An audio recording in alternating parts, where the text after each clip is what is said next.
алға қойған мақсатымыз ол біріншіден салауатты өмір салтын насихаттау.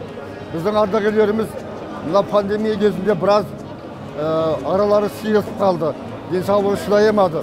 Сондықтан да біздің онымен күресудің бір-ақ жолы бар. Ол спортпен, дене шынықтырумен айналысу. Сондықтан да біз енді мына Тараз қаласында барлық аудандарда белсенді ұзақ өмір сүру деген кабинеттер құрып жатырмыз. Күнделікті кружоктар жұмыс істейді. Ұлы Отан соғысы ардагерлерін, тыл ардагерлерін еш уақытта ұмытпаймыз. Сол кісілердің жасаған ерліктері, мұз жастары толарсақтан су кешіп, қан кешіп жүріп, отанымызды қорғап қалды. Сол кісілерге біз құрмет көрсетеміз.